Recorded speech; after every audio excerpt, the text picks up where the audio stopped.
Երևանը տեղն ու ժամն է հարցնում, Բաքուն ձգձգում ստորագրումը, չմոռանալով պահանջներ թելադրել եւ շտապեցնել, ուր է տանում Ալիևի ճանապարհը։ Գաղտնի քվեարկությամբ խորհրդարանը անձեռմխելիությունից զրկեց Աղազարյանին եւ Մարգարյանին, քաղաքական հետապնդում թե հատուցում չարաշահման համար։ Աղազարյանին կդատեն ոչխարի գործով։ Երևանին չի հաջողվի երկու աթոռի նստել, Մոսկվայից պահանջում են կամ ԵԱՏՄ, կամ Եվրամիություն։ Ինչու հողը պտուղ չի տալիս, գյուղացուն հատկացումները չեն բավարարում, դժգոհում են ձեր ծրագրերը հարուստների համար են։ Նախընտրական խուզարկություններ, ձերբակալություններ Գյումրիում, հակակոռուպցիոնի վարույթները ընտրակաշարք տալու, ստանալու եւ բարեգործության արգելքը խախտելու վերաբերյալ։ Գյումրին ընտրական կրքերի բովում, քաղաքական նախապատվություններ ու կոալիցիայի գնալ-չգնալու կարմիր գծեր։ Մակրոն-Զելենսկի հանդիպում Ելիսեյան պալատում, Ֆրանսիան Ուկրաինային 2 միլիարդ եվրո ռազմական օգնություն կտա։ Կեղծ դոլարով ոսկեղեն գնաց ամուսիններին բռնել են, 2 կիներ նրանց ճանկն ընկել։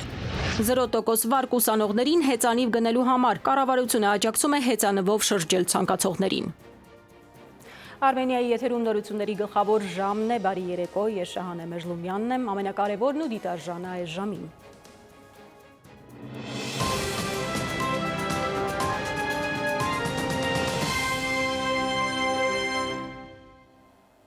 Բաքվի գործողությունները հիասթափեցնող ու տագնապալի են դառնում, Հայաստանի փոխարտգործնախարարն է հայտարարել Վիեննայում։ Ադրբեջանը ուղիղ 2 շաբաթ է մանևրում է, խաբում, հետո էլ Հայաստանին շտապեցնում, թե ստորագրեք, սա հնարավորություն է ձեզ համար։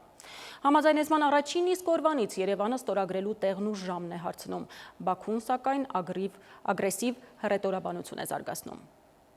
Ադրբեջանական քարոզչամեքենան աշխատում է անդադրում։ Հանրահայտ է, որ նրանց բոլոր լրատվամիջոցներն են Ալիևյան տոտալ վերահսկողության տակ։ Եվ ահա է Բաքուն քննարկում է, պետք է որ Բաքուն ստորագրի խաղաղության համաձայնագիրը, թե ոչ։ Այս ադրբեջանցիներից մեկն ասում է, եթե ստորագրենք, Երևան չենք կարող մտնել, արևմտյան Ադրբեջանից չենք կարող խոսել։ Պնդում է, թղթի ստորագրում պետք չէ, ասում է Բաքուն այս ընթացքում հասնում է առավելագույնին առանց որևէ պարտավորության։ Խոստովանում են, որ նոյեմբերի 9-ի եռակողմ փաստաթղթի բոլոր կետերը խախտվել են։ Ադրբեջանցիներից մյուսն արձագանքում է եւ փառք Աստծո, որ խախտվել են։ Но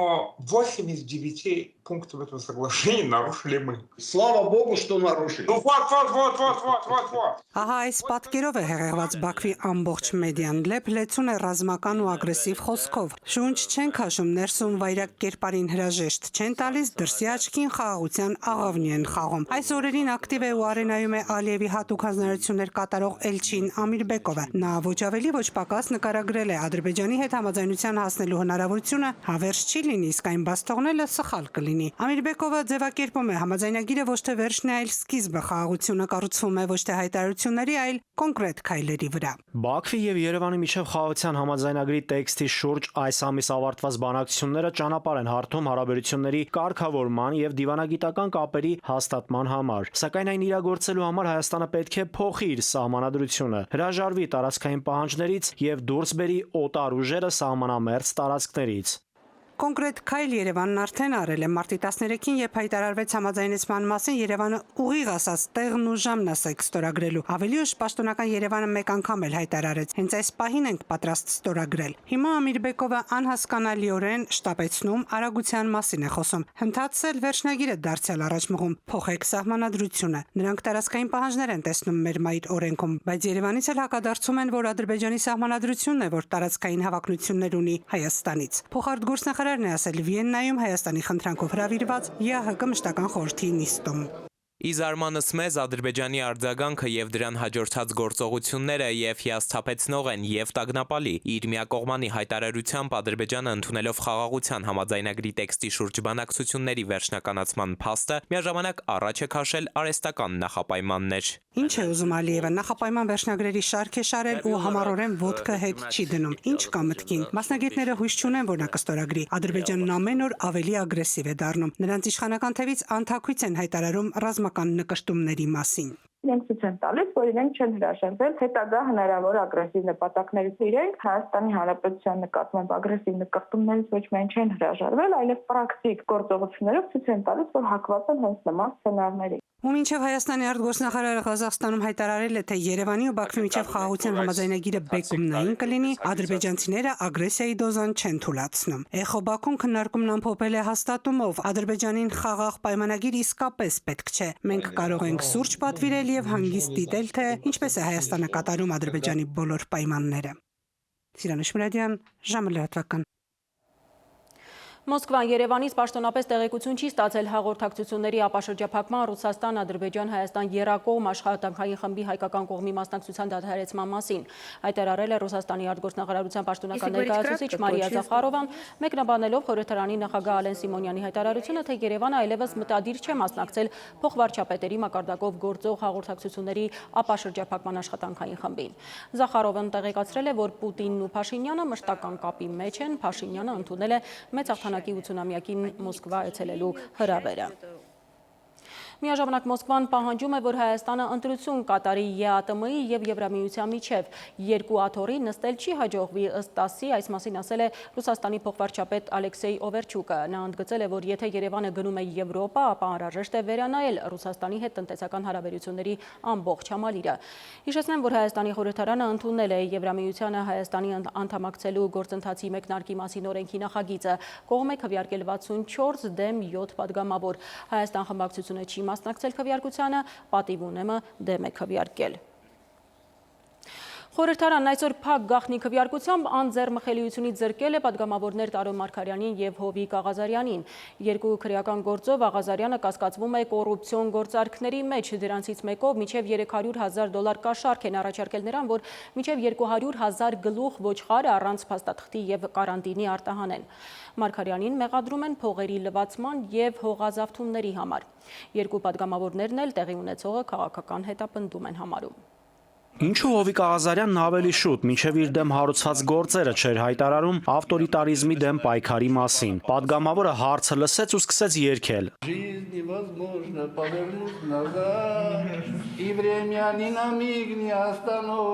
Ես ավելի շատ բան եմ արել ձեր շահերը պաշտպանելու իմաստով, հասարակ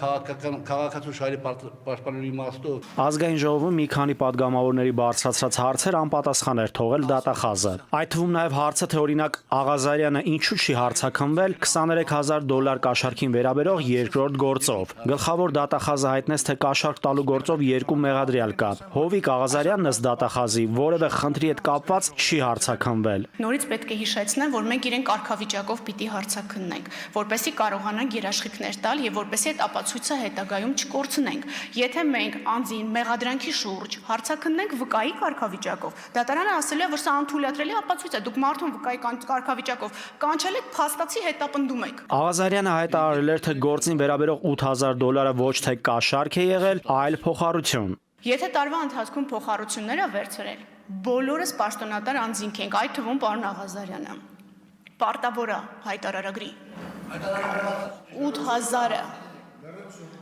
պարտավոր եք հայտարարագրել։ Շատ լավ, կգաք եւ կապը կհիմնավորեք։ Մենք ձեր ոչ մի իրավունքը երբեք, պարոն Աղազարյան, չենք սահմանափակել։ Երբ որ վկայի կարգավիճակով պարոն Աղազարյանը հարցաքննվում էր, կտրականապես ժխտում էր, որ ՍԱՏՄ պաշտոնատար անձի հետ երբևէ որևէ կոնտակտ է ունեցել։ Բայց օբյեկտիվ փաստական տվյալները ցույց տվեցին, որ հեռախոսազանգեր է ունեցել։ Դրա մասին երկու падգամավորներն էլ բարձրաձայնեցին։ Իդեպ ըստ դատախազի, Սննդի անվտանգության տեսչական մարմնի անձը, որի հետ հեռախոսակապ է ունեցել Աղազարյանը, հայտնի է շատերին։ Նա ՍԱՏՄ-ում եղել է ժամանակավոր պաշտոնակատար։ Գլխավոր դատախազը ազգային ժողովին ներկայացրեց նաև պատիվ ունեմ խմբակցության падգամավոր Տարոն Մարգարյանի նկատմամբ քրեական հետապնդում հարուցելուն համաձայնություն տալու մասին միջնորդագիրը։ Երևանի նախկին քաղաքապետը մեղադրվում է 2 դպրոցի եւ 1 մանկապարտեզի տարածքները ապօրինաբար օտարելու եւ փողերի լվացման մեջ։ Գնահատելով քրեական վարույթով հավաքված ապացույցները, գլխավոր դատախազը արձանագրեց, որ կան բավարար փաստեր, որպեսզի падգամավոր Տարոն Մարգարյանի նկատմամբ քրեական հետապնդում հարուցվի։ Հարցը հետևյալն է, օրինակ ինչու ավելի վաղ չեն հարուցվել այս վարույթները, ինչու ենք սպասել, որ վաղեմության ժամկետներն անցնեն։ Պարոն Վարդանյան, Վճռաբեկ դատարանի նախադեպային պրակտիկային ինձ լավ եք ծանոթ։ 2019 թվականին Վճռաբեկ դատարանը դեռևս չուներ նախադեպային որոշում,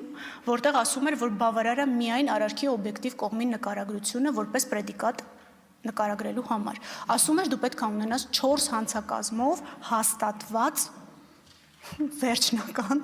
մեղք նոր դրա հիման վրա կառուցես։ Տարոն Մարգարյանին անձեռմխելիությունից զրկելու հարցն է քննարկվում, սակայն падգամավորը դահլիճում չէ։ Իդեպ չափազանց տարօրինակ եմ համարում, որ ընդդիմադիր երկու խմբակցությունները ներկա չեն։ Կարող են չէ գալ գոնե ասել սա Տարոն Մարգարյանի քաղաքական ակտիվ գործունեության դեմ է ուղղված, բայց նույնիսկ դա չեն ասում։ Հովիկ Աղազարյանին падգամավորական իմունիտետից զրկելու քվեարկությանը մասնակցեց 67 падգամավոր, կողմ քվեարկեց 65 падգամավոր, դեմ 2-ը։ Տարոն Մարգարյանին զրկեցին 67 կողմ ձայներով։ Նաիրի Մուրադյան, ժամը լրատվական։ Այժմ այն մասին, թե ինչ ենք դիտելու թողարկման երկրորդ հատվածում մի փոխեկալիքը ամենահետաքրքիրը դեռ առջևում է։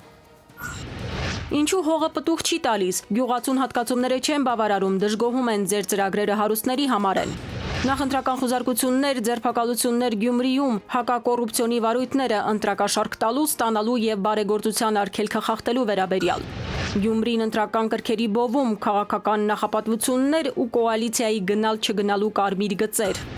Մակրոն-Զելենսկի հանդիպում Ելիսեյան պալատում Ֆրանսիան Ուկրաինային 2 միլիարդ եվրո ռազմական օգնություն կտա։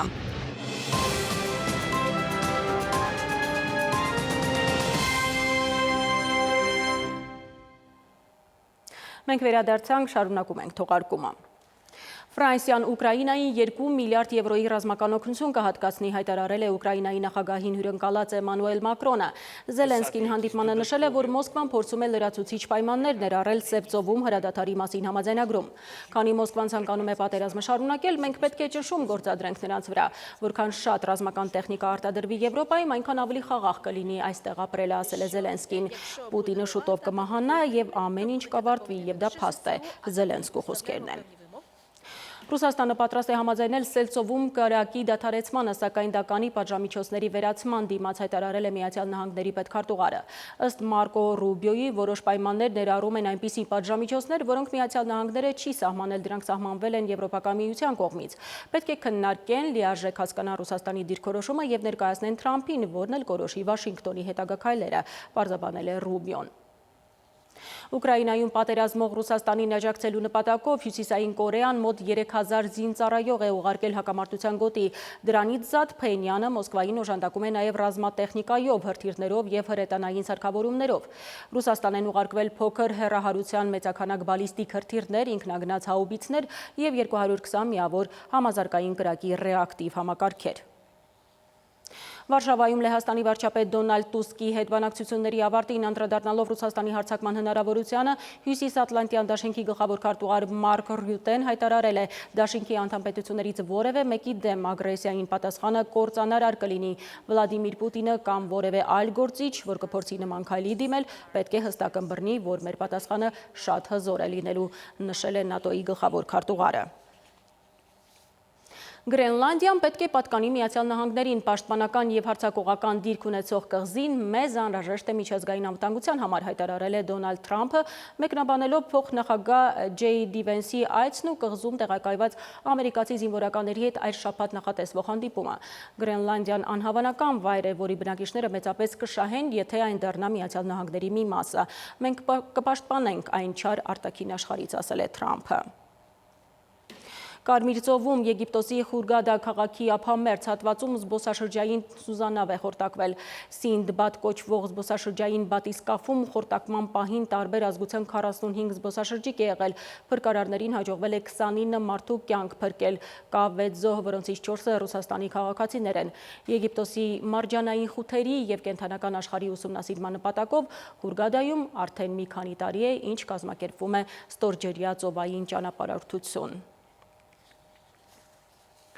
Վերադառնանք Հայաստան, խաղաղության խաչմերուկին եւ կոմունիկացիաների ապաշրջափակմանը խանգարող ավտոճանապարհը հատվածը կտեղափոխեն սարերի միջով։ Նռնաձորի ճանապարհի հարցն է քննարկվել կառավարության նիստում։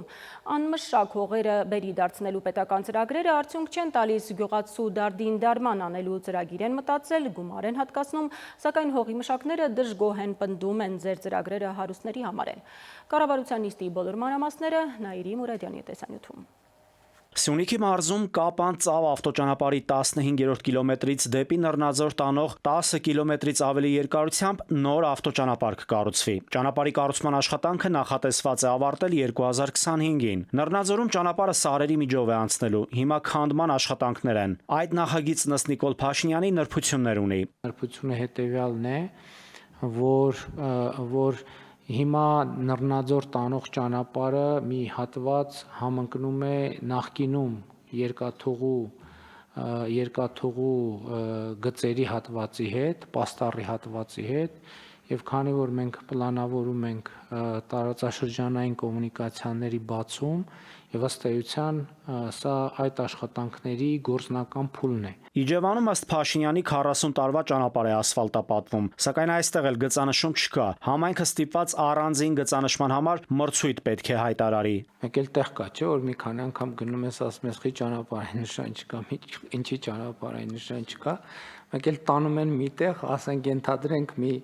50 մետրի վրա մի 1000 կիլոմետրի ճանապարհային նշան, ինչ կա այդ ճանապարհային նշանի աղյուսակում, բոլորը դրած է այդտեղ, որ մտածում ես, որ մեկը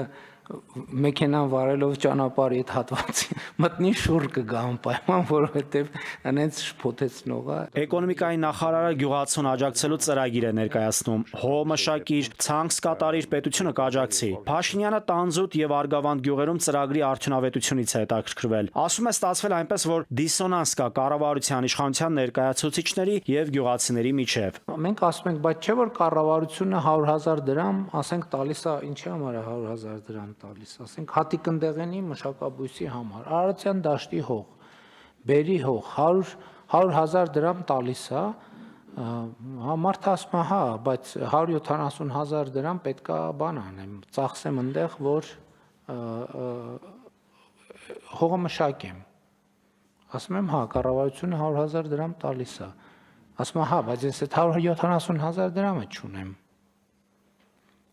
Ոստեղ խոսակցությունը կանգնում է։ Փաշինյանի ձևակերպմամբ ծրագիրը արդյունք կտա այն ժամանակ, երբ 1, 2, 3 տարի աջակցելուց հետո գյուղացին կառավարությանը հայտնի, թե պետության աջակցության կարիք էլ չունի, եւ որ իր տնտեսությունն արդեն արդյունավետ է աշխատում։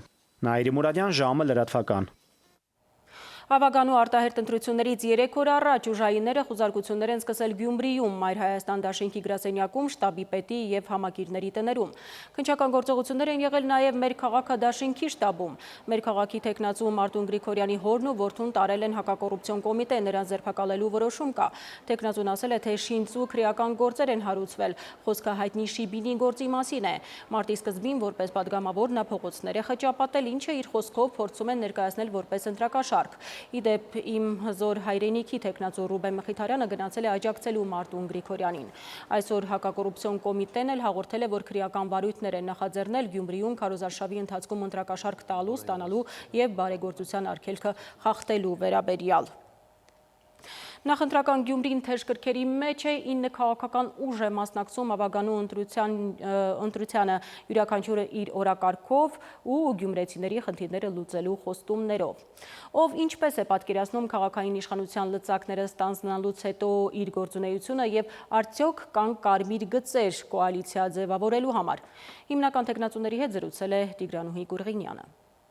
Գյումրու փողոցները առաջին հայացքից են մատնում, քաղաքում նախընտրական տրամադրություն է։ Հին ու նոր դեմքերով պաստառների ու ցուցանակների պակաս չկա։ 9 քաղաքական ուժ են մտել ընտրապայքարի մեջ։ Քաղաքի տարբեր հատվածներում են, մեկը քարոզարշավի մեջ է, մյուսը պատրաստություն է տեսնում փողոց դուրս գալու։ Ժամանակը քիչ է շատ խնդիրներով քաղաքի մարդկանց համոզելու, որ եկել է հենց իրենց ժամանակը։ Քաղաքական լարվածությունն էլ մյուս կողմից։ Այդ լարվածությունը գալիս է իշխանական հռետորաբանությունից, այդ լարվածությունը գալիս է Գյումրի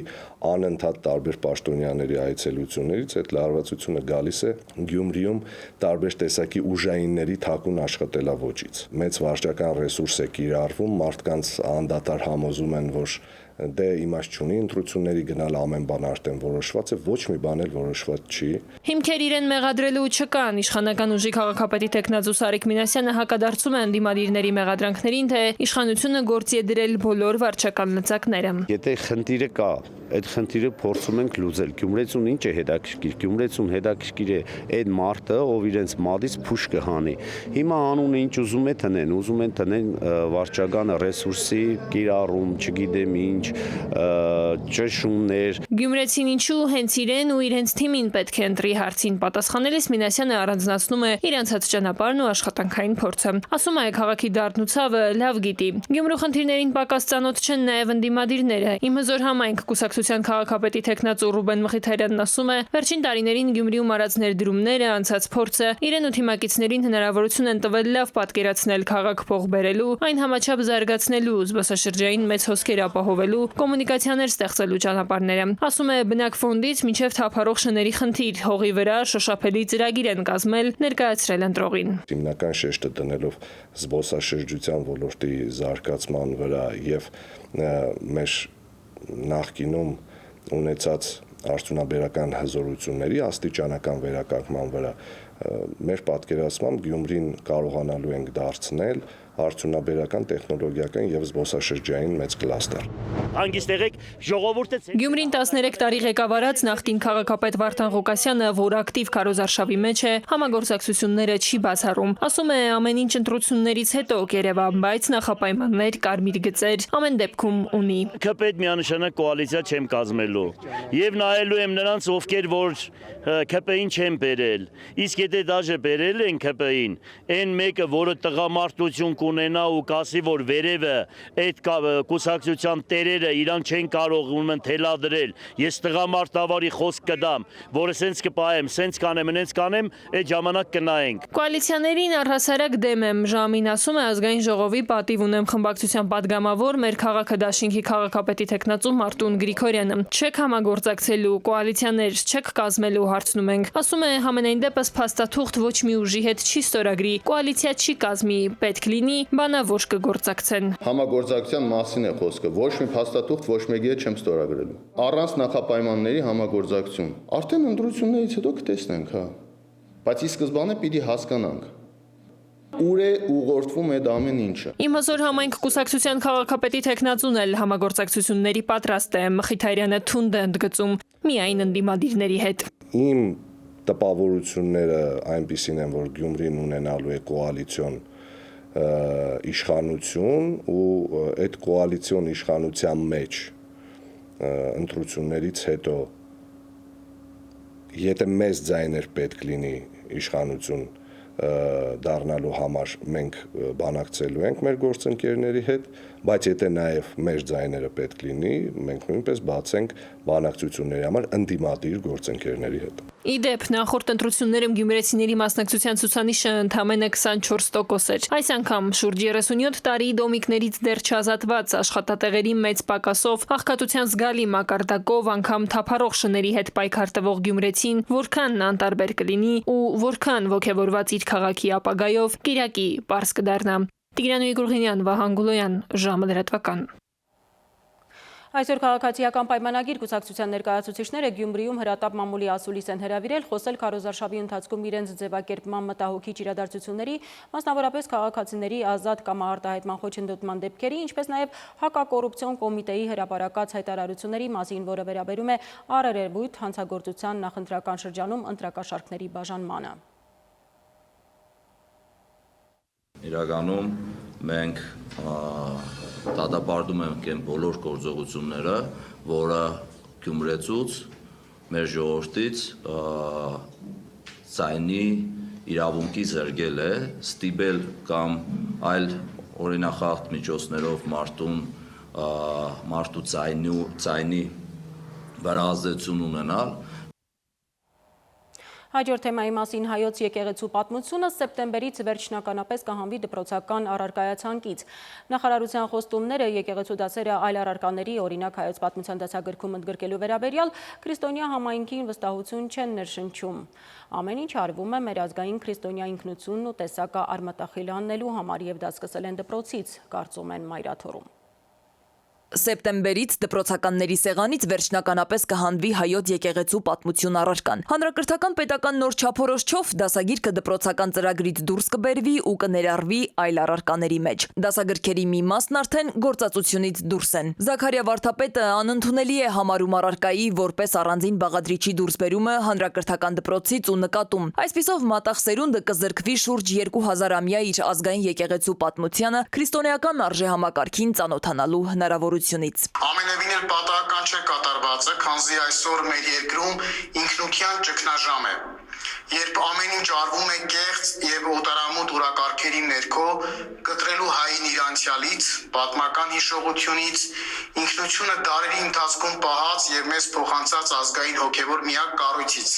հայոց եկեղեցուց։ Առարկան սոսկ հայ եկեղեցու պատմությունը չէ, այն ձևավորում է հայրենասեր, հայրենատեր անհատի, որը պատրաստ է նվիրվել հայրենիքին, նպաստել հայոց պետականության զորացմանը, ընդգծում է հոգևորականը։ Այսօր ունենք տխուր մի պատկեր, երբ սիրված առարկան այլևս չկա։ Կեղծ են նաև այն պնդումները, որ իբր հեբ առարկան տարալուծվել է մյուս առարկաների մեջ։ Իրականում առարկան հանվել է, դասընթացի ամբողջ նյութի չնչին մասն է այսօր ընդգրկված նոր դասագրքերում, այն էլ սխալ շեշտադրությամբ։ 2005 թվականից դասավանդվող առարկայի նպատակը մեկն էր նպաստել գալիք սերնդի ազգային հոգևոր բարոյական նկարագրի ամբողջացմանը, ձևավորելով ոգի եւ կամք։ Դերասան Դավիթ Հակոբյանն էլ կարծում է, որ ազատվելով առարկայից վերացնում են ազգային քրիստոնեական մեր ինքնությունն ու տեսակը։ Մեր դրթական համակարգում այնպեսի աննորմալ բաներ են տեղի ունենում արդեն, որ ոչ մի բան ինձ համար զարմանալի չէ։ Մեր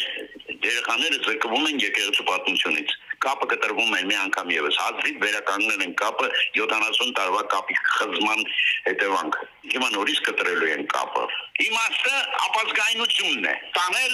հանրությանը դեպի ապազգայնացում։ Սա գլոբալիզացիայի գլխավոր խնդիրն է։ Տեսակի վերացում։ Չնայած առարկան սիրված էր ոչ միայն աշակերտների, այլև նրանց ծնողների եւ ազգային փոքրամասնությունների կողմից, այդուհանդերձ կառավարությունն այդպես էլ ականջալուր չեղավ մայրաթոռի հստակ դիրքորոշմանը։ Իսկ թե ինչ հետ կթողնի ու ինչ հետևանք կունենա առարկայի դուրս մղումը դպրոցականների կյանքից, ժամանակը ցույց կտա։ Սվետլանա Ավդիշյան, ժամը լրատվական։ Կրկին դադար մեր եթերում կվերադառնանք քիչ անց։ Կեղծ դոլարով ոսկեղեն գնաց ամուսիններին բռնել են, 2 կիներ նրանց ճանկն ընկել։ 0% վարկ ուսանողներին հեծանիվ գնելու համար կառավարությունը աջակցում է հեծանվով շրջել ցանկացողներին։ Մեդիա աշխարհ որքան կպահպանվի արևոտ երկինքը, ավելին հաջորդիվ։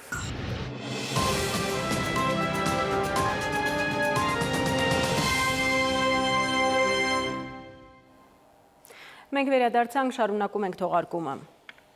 Հոգեկան որ բեկումն է տանում անդառնալի ինքնավնասման, օրերս ինքնասպանության դեպք է գրանցվել Արթիկ քրեակատարողականում։ 49-ամյա տղամարդու դի են գտել խցում ուղեկցող նամակով, այս տարի սա արդեն 4-րդ դեպքն է։ Ինչու են ավելացել դատապարտյալների ինքնասպանվնասումները, հոգեկան խնդիրներ, ընտանիքի անդամների հետ միջանձնային դժվար հարաբերություններ, հարցերի պատասխանը փորձել է գտնել Էդուարդ Պողոսյանը։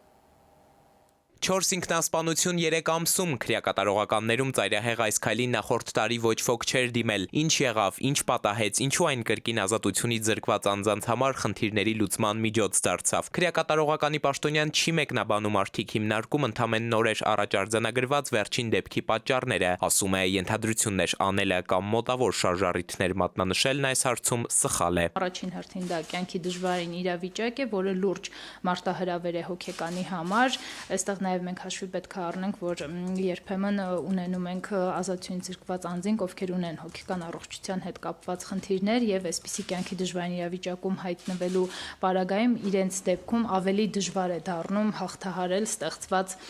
դժվարին իրավիճակը։ Քրեակատարողականի ներկայացուցչի այս դիտարկումները իրավապաշտպանը կիսում է, թեպետ նաև նշում է խնդիրներն այսքանով չեն վերջանում, իսկ արագարձագանքման բացակայությունը։ Քննչական մարմիններից տարիներ շարունակ իհարկե մենք չենք ստացել գեթ մեկ գործով ամբողջական բազմակողմանի թափանցիկ եւ խորքային քննություն, ինչի հետևանքով առաջացավ մահը, անկախ նրանից դա կենսաբանական մահ գրանցվեց, որտեղ կներեք իհարկե մենք ներքին տեղեկատվություններ ենք ունեցել, նույնիսկ որ ասել են, որ բժիշկները թերացել են եւ անձի մոտ եղել է բան թոքաբոր, բայց այնինչ եղել է անթույլատրելի նյութերի օգտագործում։ Մինչև ինքնասպանություն գործել ազատությունից զրկված անձն այլ կերպ իր դժգոհությունը չի արտահայտում, այստեղ հիշենք պահման վայրերում դիտորդություն իրականացնողների ահազանգերը ինքնավնասումների դեպքերի աճի մասին։ Քրեակատարողական ծառայության հոգեբանական աշխատանքների բաժնի պետն ասում է, այս հարցում միանշանակություն չկա։ Ավելի շատ գերակշռում են ցավոք սրտի այն դեպքերը, որ ինքնասպանության ի վերջո դիմում են մարդիկ, ովքեր նախկինում սուիցիդալ վարքի դրսևորումներ չեն ունեցել, ինչը նկատվել է նաև այս տարվա արձանագրված ինքնասպանությունների պարագայում, բայց այս տարվա դեպքերի շրջանակներում պետք է նշեմ նաև, որ ունեցել ենք դեպք, որ տվյալ անձի ինքնասպանության դեպքին նախորդել են նաև ինքնավնասման, ինքնախեղման դեպքեր։ Նախորդ տարի ի դեպ քրեակատարողականներում 14 կենսաբանական մահ է գրանցվել։ Պատասխանատուներն ասում են, մահվան այս 90% եւ ավելի դեպքերում ազատազրկվածները որևէ գանգատ նախկինում ներկայացրած չեն լինում։ Էդուարդ Պողոսյան, ժամը լրատվական։ Կաշառքի գործով Վարդենիսում համայնքապետարանի 3 աշխատակից են կալանավորել։ Խոզարկություն է եղել նաև քաղաքապետի տանը։ Օրվա մյուս կարևոր նորությունները մեկ տեսաշարով։ Պաշտպանության նախարարությունում շարունակվել է զինված ուժերի բարձրագույն եւ ավագ սպայակազմի ատեստավորման գործընթացը։ Հարցաշարերի միջոցով ստուգվել են նրանց մասնագիտական գիտելիքներն ու ծառայողական պարտականությունների իմացությունը։ Տեսական քննության ընթացքին հետևել է գլխավոր շտաբի պետը։ Նա համոզմունք է հայտնել, որ ատեստավորման գործընթացում ներգրավված գեներալներն ու բարձրաստիճան սպաները հավուր պատշաճի կհանձնեն տեսական քննությունը։ Հայաստանում ավտոպահեստամասերի, այդ թվում մեքենաների գողության համար պատիժները կխստացնեն։ Քրեական օրենսգրքում համապատասխան փոփոխությունների նախագիծը հաստատվեց կառավարության այսօրվա նիստում։ Գողության այս տեսակը ոչ ծանր հանցագործություններից կանցնի միջին ծանրության հանցագործությունների շարքը եւ կպատժվի 20-ից 50 հազար դրամ տուգանքով կամ 150-ից 270 ժամյա հասարակական աշխատանքներով, 1-ից 3 կամ 2-ից 5 տարվա ազատազրկմամբ։ Ներքին գործերի նախարարության պարզաբանմամբ այս փոփոխությունների ընդունումից հետո կալանքը որպես խափանման միջոց նշանակելու հնարավորությունները գործնականում կընդլայնվեն։ Կառավարության մեկ այլ նախագծով էլ կսուբսիդավորվի մինչև 300,000 դրամի հեծանիվ ձեռք բերած ուսանողի եւ դասախոսի վարկի տոկոսադրույքը։ Ֆինանսական օժանդակություն կտրամադրվի այն շահառուներին, որոնք կարող են լինել բուհերի կամ ՄԿ հաստատությունների աշխատակիցներ կամ սովորողներ, Հայաստանի տարածքում գործող եւ լիցենզավորված բանկերից կամ վարկային կազմակերպություններից ստացվող նպատակային վարկերի տոկոսադրույքների սուբսիդավորման ձևով։ Վարկի տարեկան դրույքաչափը 16% է։ Կառավարությունը կսուբսիդավորի ու կզրոյացնի այն։ Վաղարշապատում կեղծ դոլարներով ոսկեղեն գնաց ամուսինները հայտնաբերվել են։ Երևանի Նոր Նորքի զանգվածի բնակիչ 30-ամյա տղամարդն ու նրա կինը մարտի 5-ին Էջմիածնի Նարդոսի փողոցի ոսկու առևտրի սրահում 58-ամյա կնոջից գնել են ոսկյա զարդեր վճարելով $600 կեղծ թղթադրամներ։ Քրեական բարույթով պարզվել է, որ նույն օրը նույն սրահում ամուսինները ոսկեղեն են գնել նաև մեկ այլ 70-ամյա կնոջից կրկին վճարելով $600 կեղծ թղթադրամներ։ Տուժած կանայք ներկայացրել են կեղծ թղթադրամները։ Ամուսինները հայտնաբերվել եւ ներկայացվել են Վաղարշապատի քննչական բաժին։ Գյումրիում վերանորոգվել է հայ-ռուսական բարեկամության Կուրսկի պուրակը։ Վերականգնված այգին եւ շրջակայքը զբաղեցնում են մոտ 1 հեկտար տարածք։ Այգին կառուցվել է նույնանուն Կուրսկի հրապարակում, որտեղ էլ տեղադրված է նաեւ հայ-ռուսական բարեկամության կամարը։ Ջազիրա Airways ավիաընկերությունը հունիսի 24-ից կմեկնարկի Քուվեյթ-Երևան-Քուվեյթ երթուղով չվերթները, հայտնում են Արմենիա միջազգային օդանավականներ ՓԲ-ից։ Չվերթները կիրականացվեն շաբաթական 3 անգամ, յուրաքանչյուր 3 շաբթի, 5 շաբթի եւ շաբաթ։ Հին Երևանցու փողոցում մարտի 28-ից երթևեկության կազմակերպման փոփոխություն կկատարեն, հայտնում են Երևանի քաղաքապետարանից։ Պուշկին փողոցից Տերյան ուղղությամբ Ստորգետնյա ավտոկայանատեղի մուտքից մինչև ելքի մոտակայքը մեքենաների կանգառը կարգելվի։ Սվետլանա Ավդիշյան, ժամը լրատվական։ Ինչ անակնկալներ է պատրաստել բնությունը, եղանակի տեսությանը տեղյակ է Լիլի Հովերը։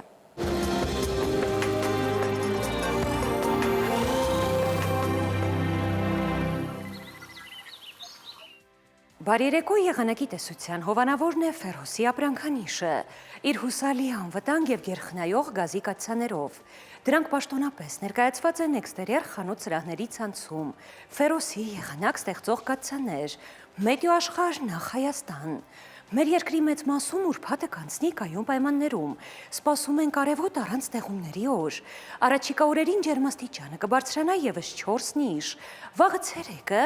Շիրակում, Կոտայքում, Գեղարքունիքում, Արագածոտնի եւ Վայոց ձորի լեռնային գոտիներում կդիտվի 14-ից 20 աստիճան։ Վայոց ձորի եւ Արագածոտնի նախալեռներում սպասվում է 16-ից 22 աստիճան։ Լոռիում կանխատեսվել է 15-ից 20, Տավուշում 16-ից 21 աստիճան։ Արարատում, Արմավիրում կանխատեսվել է 20-ից 24 աստիճան։ Սյունիքի հովտային գոտիներում կդիտվի 20-ից 25, նախալեռներում 16-ից 20 աստիճան։ Երևանում օրը կանցնի կայուն երկնքով առանց տեղումների։ Այս գիշեր սպասվում է 9-ից 11, ցերեկը 21-ից 23, երեկոյան 15-ից 17 աստիճան։ Այսքանն էինք պատրաստել այսօրվա համար, ես ձեզ հրաժեշտ եմ տալիս եւ մաղթում խաղաղ գիշեր։